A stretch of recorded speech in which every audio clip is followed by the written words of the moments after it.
ইফতারিতে কোন খাবার খেলে পেটে ব্যথা করতে পারে? অতিরিক্ত ভাজা পোড়া, পেঁয়াজু, বেগুনি, সামোসা, পাকোড়া, বেশি তেল হজমের সমস্যা ও অ্যাসিডিটি বাড়ায়।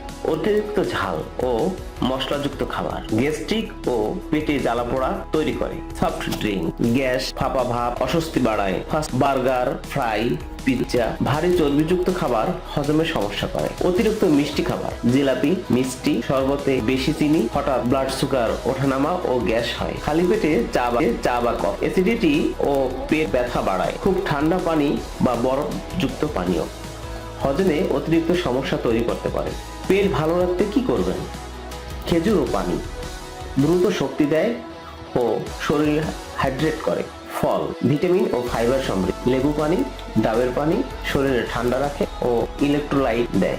ছোলা প্রোটিন ও ফাইবার দেয়। সবজি স্যুপ হালকা ও সহজে পাচ্য। মাছ বা মুরগি স্বাস্থ্যকর প্রোটিন। ওটস বা দই পেটের জন্য খুবই ভালো। এরকম ভিডিও পেতে লাইক, কমেন্ট এবং সাবস্ক্রাইব করতে ভুলবেন না।